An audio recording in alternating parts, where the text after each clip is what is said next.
Hi everybody, Jason Wishlow here, Avalanche forecaster for Whitewater Ski Resort. And this is the Avalanche Conditions Report number 8, the final one for the season, brought to you by Whitewater Ski Resort, BackcountrySkiingCanada.com, and State of the Snowpack.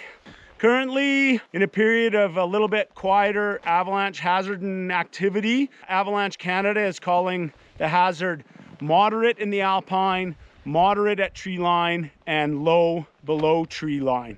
And that's pretty consistent with what we're seeing here in the Whitewater backcountry. We're about to go into a time of significant change coming up with a storm moving in. Avalanche activity has been really quiet in our area the last little while.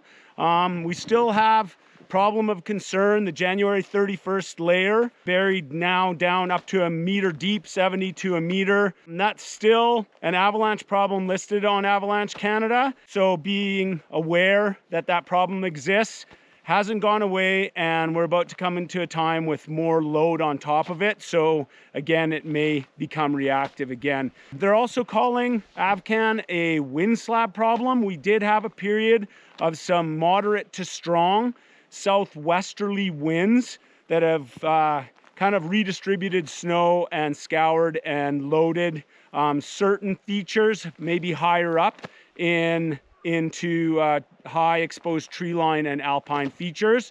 So be aware of that. Our weather has been relatively quiet, maybe some dribs and drabs of snow. Freezing levels have stayed, but all of that is about to change. We're expecting a significant storm. I just want to add, there was farther north from us, received a lot more snow than we did during this last period, up to 70 centimeters storm snow in Revelstoke. So if anybody's heading farther north, be aware that conditions are different there, and please check AvCan as the regions shift and change, and we're not in that now. But the storm coming in now, freezing levels look good, maybe coming up to around 1,700 meters. We have different models, anywhere 25, 30, even 40 millimeters plus forecast in the next 48 hours. And that's going to create a significant storm slab problem sitting on top of some melt freeze crusts on solar and on north aspects. That north aspects, that crust breaking down. Solar aspects, it's still very, very prevalent. And I would expect that storm slab to become quite reactive, and the hazard should rise to considerable, maybe even high, if we do get the maximum end of those storm totals. So please be aware that times are changing, moving out of an area again of moderate hazard into a considerable hazard. That's a big jump. Okay, I want to talk about this incoming weather system and what to expect as we move through the spring. So we're into March. The sun creates a lot more heating, and we get into these convective patterns. So that means you get a lot more lift coming out of the atmosphere, which generates like a thunderstorm in the summer. And when that happens, we can get intense snowfall rates, and conditions can change quickly.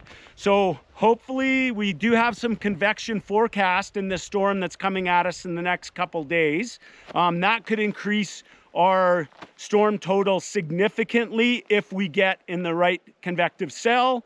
Those cells tend to be isolated, and but Whitewater can be known for those cells sitting over top of us and really producing heavy rates of snowfall. So let's cross our fingers that during this storm, things come our way and we end up receiving the high end of those storm totals.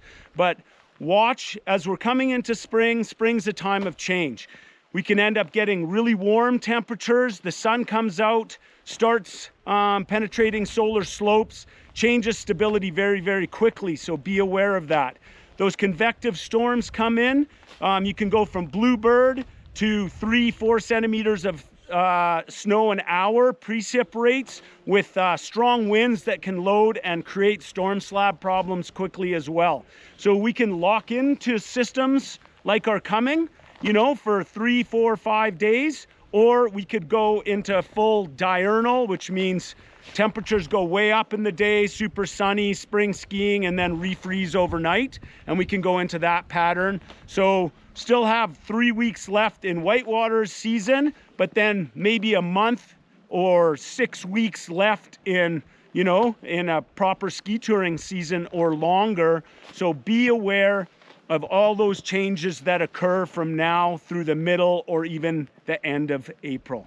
It's really, really important. It's a dynamic time of year, but this is when snow levels are deep and we can, you know, get out there and ski some areas that we couldn't ski early season, get higher up into the Alpine, long days and do big trips. But just please be aware that all those conditions are always changing. So continue to follow Avalanche Canada, and we'll be able to, you know, have an awesome, safe ski season for the remainder of however long it lasts.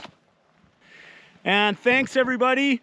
I hope you've enjoyed these videos, and please send us some feedback and let us know if you think we can do things differently, do things better, but just want to continue on getting the best information out that we can to help people stay safe in the backcountry. It's been another great season, and I look forward to seeing you next year. Everybody take care, stay safe the rest of the season, and we'll talk to you again.